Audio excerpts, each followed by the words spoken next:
नमस्कार मित्रों, आज फिर से आपका स्वागत करता हूं आपके अपने चैनल मेरी कहानियां बाय विवेक में।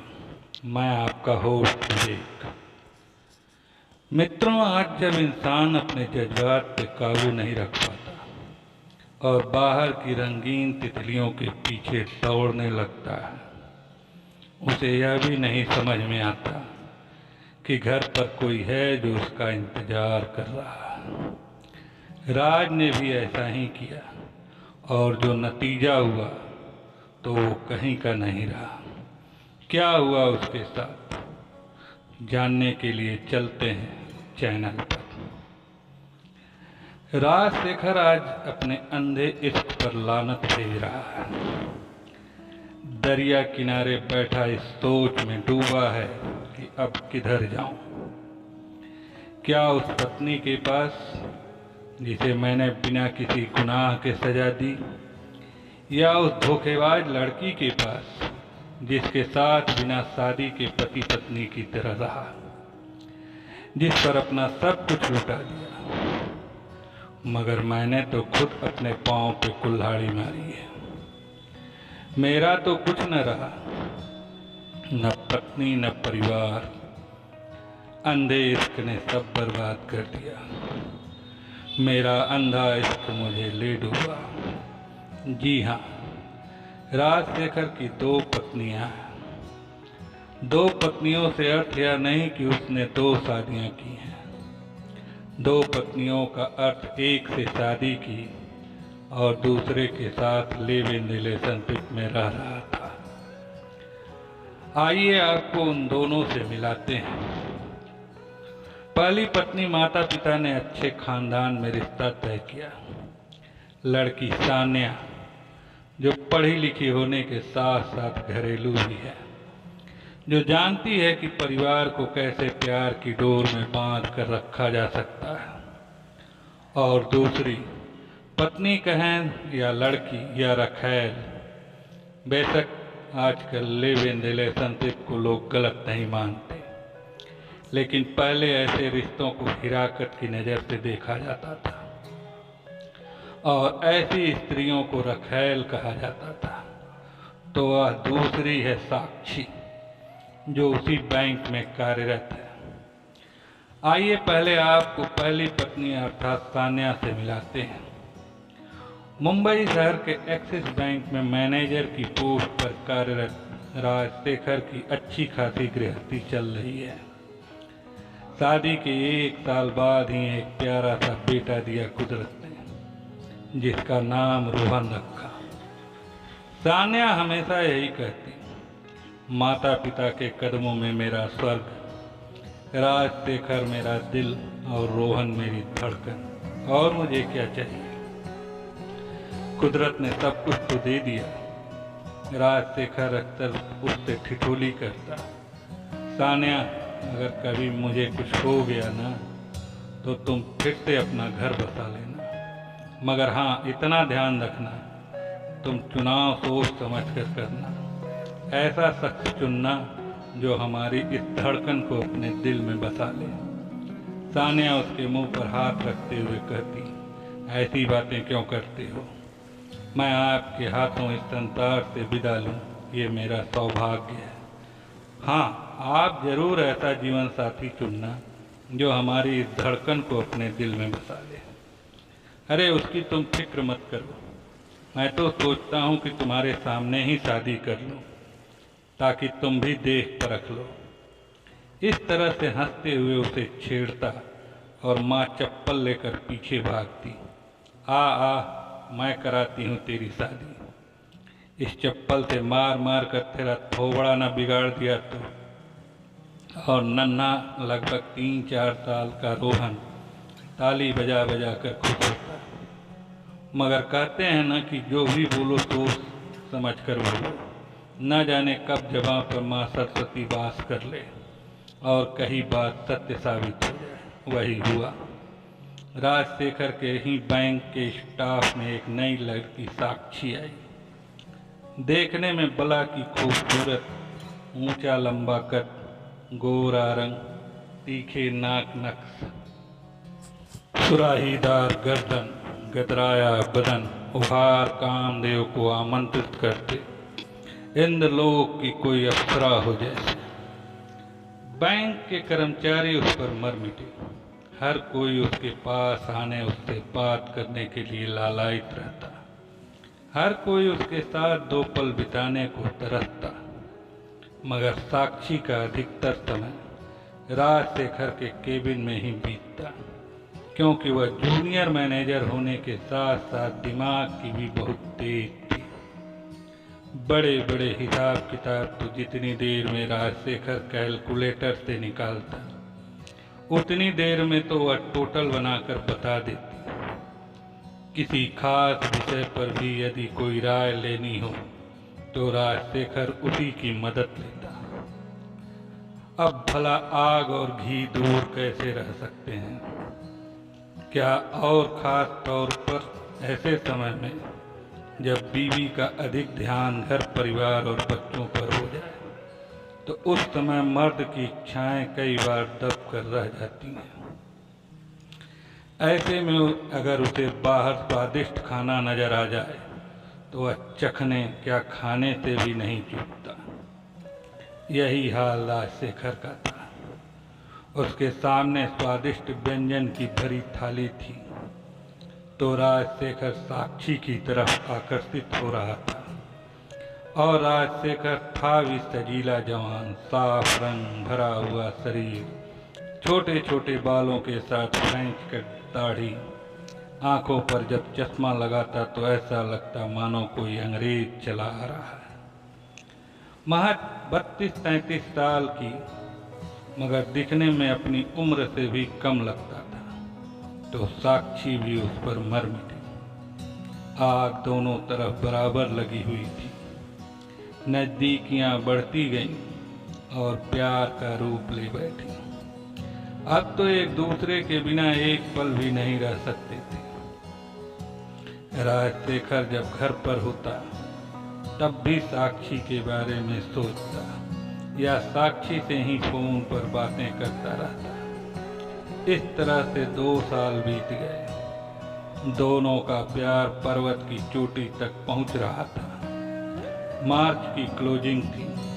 काम का काफी प्रेशर था जो राजशेखर को कंप्लीट करके अगले दिन रिपोर्ट करनी थी। लेकिन शाम के 7 बजने को आए, अभी तक काम पूरा नहीं हुआ था। सारा स्टाफ भी जाने लगा था। तो साक्षी बोली, सर, क्या मैं आपकी मदद के लिए रुक जाऊं? हाँ साक्षी, काम अभी बहुत ज़्यादा है। अगर तुम हेल्प करोगी तो मैं भी जल्दी फ्री हो जाऊंगा। दोनों को काम करते करते रात के 10 बज गए और दोनों थक कर चूर हो गए थे। साक्षी ने कॉफ़ी बनाई और दोनों पीने लगे। कॉफ़ी पीते हुए अचानक न जाने कैसे कॉफ़ी साक्षी के कपड़ों पर गिर गई। तब राजशेखर ने अपनी शर्ट उतार कर दी। साक्षी, इसे पहन लो और अपने शर्ट धोकर सुखा लो। राजशेखर के 6 पैक को देखकर साक्षी उनकी तारीफ करते हुए जैसे ही उन्हें छुआ, राजशेखर के बदन में करंट सा प्रवाहित हो गया। उसका दिल बेकाबू हो गया, खुद को रोक न सका और उसने साक्षी को बाहों में भर लिया। शायद साक्षी भी विरोध नहीं करना चाहती थी। उसके मन में भी मीठी मीठी बांसुरी बाजने लगी। टूट कर बिखर गई वह राजशेखर की बाहों में। साक्षी ने राज के होठों पर अपने नाजुक नर्म होठ रख दिए। दोनों की सांसों से सांसें टकराने लगी। राजशेखर ने साक्षी को और जोर से कसकर बाहों में समेटना चाहा तो साक्षी के उभारों पर जोर पड़ा और उसके मुंह से हल्की सी सिसकारी निकली।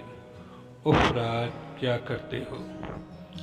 राजशेखर ने उसे फिर से कसकर भींच लिया। साक्षी को अच्छा लग रहा था, मगर वह इतराती हुई बोली, राज, क्या करते हो? तुम्हारे मुंह से बार बार राज सुनने के लिए। आज पहली बार तुमने मुझे राज कहा, फिर से कहो। वरना और जोर से दबाऊंगा। साक्षी ने शर्म से पलकें झुका ली। राज ने उंगली से उसकी ठोड़ी को ऊपर उठाया और मनुहार करते हुए बोला, प्लीज साक्षी, कहो ना।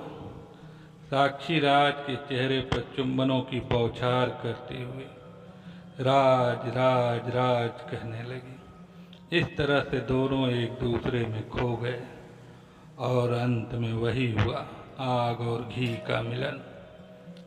आग की लपटों में बदल गया, झुलस गए दोनों इस आग में। मन से तो एक थे, आज तन से भी एक हो गए। प्यार का यह सिलसिला यूं ही चलता रहा। जब राजशेखर कहीं मुंबई से बाहर मीटिंग के लिए जाता तो साक्षी भी साथ होती। कभी शहर से बाहर तो कभी शहर के किसी कोने में दोनों के मधुर मिलन की गाथा लिखी जाती। राजशेखर और साक्षी लिव इन रिलेशनशिप में रहने लगे। राजशेखर घर से बहाना करता काम के सिलसिले में बाहर जाने का और साक्षी के साथ रहता, और साक्षी से भी कोई न कोई बहाना बनाकर कभी इस घर तो कभी उस घर, दो नावों में पैर रखकर सफर कर रहा था। आखिर साक्षी भी कब तक चुप रहती। उसने पूछताछ शुरू कर दी। इधर तान्या तो बहुत प्यारी और भोली थी। वैसे भी उसके लिए पति तो परमेश्वर होता है, उसकी हर बात सच्ची होती है, इसलिए वह उस पर शक कर ही नहीं सकती थी। मगर साक्षी के सामने राजशेखर को सच उगलना पड़ा। उसे बताना पड़ा कि वह शादीशुदा है। क्या Raj, you are a married man? तुम शादीशुदा हो और तुमने आज तक मुझे अंधेरे में रखा। तुमने बताया क्यों नहीं कि तुम शादीशुदा हो? साक्षी, पहले तो तुमने भी कभी इस बारे में बात नहीं की। तुम पूछती तो क्या मैं झूठ बोलता तुमसे? और मैंने तुम्हें कोई धोखा नहीं दिया। मैं सच्चा प्यार करता हूँ तुमसे। तुम्हारे बिना एक पल भी नहीं रह सकता। मैं भी तुमसे बेइंतहा मोहब्बत करती हूँ और तुम्हारे सिवा कोई और मेरे तन को छूना तो क्या आंख उठाकर भी नहीं देख सकता। तुम अपनी पत्नी को तलाक देकर मुझसे शादी करनी होगी। यह नामुमकिन है, क्योंकि न तो मैं अपने बेटे के बिना जी सकता हूँ और न ही सान्या के। तलाक होने पर बेटा तो किसी एक के पास ही रहेगा, लेकिन दूसरा तो जीते जी मर जाएगा। मैं सान्या को मरते हुए नहीं देख सकता। वैसे भी सान्या मुझे तलाक देने के नाम पर ही आत्महत्या कर लेगी। वह मुझसे बेपनाह और सच्ची मोहब्बत करती है। तो क्या मेरा प्यार झूठा है? नहीं साक्षी, मैं यह नहीं कह रहा। तुम अगर दिल हो तो सान्या धड़कन है। मैं दोनों में से किसी एक को भी नहीं छोड़ सकता। मगर अब साक्षी को अपनी सुरक्षा की चिंता होने लगी। उसने इस रिश्ते को बनाए रखने के लिए राजशेखर के सामने एक शर्त रखी। तुम अपनी पत्नी और बेटे को नहीं छोड़ सकते, लेकिन क्या गारंटी है कि तुम मेरा साथ पूरी जिंदगी निभाओगे? और कुदरत न करे अगर मुझसे पहले तुम्हें कुछ हो गया तो मेरे पास क्या है? तुम्हारी पत्नी के पास तुम्हारा परिवार है, उसका परिवार है, और सबसे अहम तुम्हारी सारी प्रॉपर्टी उसके पास है। मेरा तो तुम्हारे सिवा कोई भी नहीं, ना आगे ना पीछे। तुम ऐसा क्यों सोचती हो? जो मेरा है वो हम दोनों का है। मैं कोरी बातों पर विश्वास नहीं कर सकती। तुम कल ही अपनी आधी प्रॉपर्टी मेरे नाम करो। कम से कम कुछ तो हो मेरे पास। ठीक है, जैसा तुम चाहो।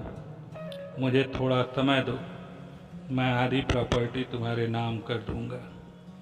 मगर साक्षी ने बहुत चालाकी से प्रॉपर्टी के पेपर बनवाकर राजशेखर को बातों में उलझाकर उन पर हस्ताक्षर करवा लिए, और राजशेखर एक भी पेपर देख नहीं पाया, क्योंकि साक्षी ने राजशेखर के वकील को खरीद लिया था और सारी की सारी प्रॉपर्टी अपने नाम लिखवा ली। साक्षी फिगर मेंटेनेंस के चक्कर में माँ नहीं बनना चाहती थी। इधर सान्या दूसरी बार माँ बनने वाली थी। राजशेखर सान्या का अधिक ध्यान रखने लगा क्योंकि उसकी तबीयत खराब रहने लगी। लेकिन साक्षी को अब यह बात हजम नहीं होती। पुराना प्यार हमेशा पुरानी शराब जैसा होता है जो हर पल भरपूर नशा देता है। राजशेखर फिर से सान्या की तरफ आकर्षित होने लगा, मगर साक्षी को दूर जाते भी वह बर्दाश्त नहीं कर सका। आखिर एक दिन राजशेखर ने मन मजबूत करके सान्या और अपने परिवार को छोड़ने का फैसला कर लिया है और साफ लफ्जों में साक्षी के साथ अपना प्यार कबूल करते हुए उन्हें छोड़कर साक्षी के पास चला गया। न जाने क्यों फिर भी आजकल साक्षी अक्सर राजशेखर से नाराज रहने लगी थी। आज भी राज ऑफिस में उसके केबिन में उसे मनाने के लिए गया तो केबिन के दरवाजे की तरफ साक्षी की भीड़ थी, जिसके कारण उसे पता नहीं चला कि कोई अंदर आया है। साक्षी फोन पर किसी से बात कर रही थी। यार, प्रॉपर्टी तो मैंने अपने नाम करवा ली है, बस अब सोच रही हूँ कि इस राज नाम की मक्खी को दूर से निकाल कर फेंक कहीं दूँ। बस फिर तुम और हम, हा हा हा, लव यू डार्लिंग। ये सब सुनकर राज के होश उड़ गए। अंदर आते ही उसने साक्षी के हाथ से जैसे ही फोन लेना चाहा, साक्षी ने जोर से फोन जमीन पर फेंक कर मारा ताकि राज को पता न चले कि वह किससे बात कर रही थी, जिससे फोन टूट गया। साक्षी, मैंने तुमसे अंधा इश्क किया था जिसका मुझे यह सिला मिला। तुम्हारे लिए मैंने अपने परिवार तक को छोड़ दिया और तुमने मेरे साथ यह किया। राजशेखर लगभग रोने लगा था। राज, तुम ऐसे बिहेव क्यों कर रहे हो? क्या किया मैंने तुम्हारे साथ? मेरी तो कुछ समझ में नहीं आ रहा, तुम कह क्या रहे हो? मैंने सब सुन लिया है। अपने आतिक के साथ मिलकर तुमने धोखे से मेरी सारी प्रॉपर्टी अपने नाम करवा ली। तुमने जो किया वो बहुत गलत किया, जिसके लिए मैं तुम्हें कभी माफ़ नहीं कर सकता। लेकिन मैं तुम्हें सज़ा भी नहीं दे सकता क्योंकि मैं अभी भी तुमसे प्यार करता हूँ। हाँ, मगर आज के बाद तुम्हारे पास सब कुछ होते हुए भी कुछ नहीं होगा। दौलत तो होगी तुम्हारे पास, मगर प्यार को तरसोगी तुम। जब तुम सब कुछ जान ही गए हो तो जाओ, मेरा पीछा छोड़ो।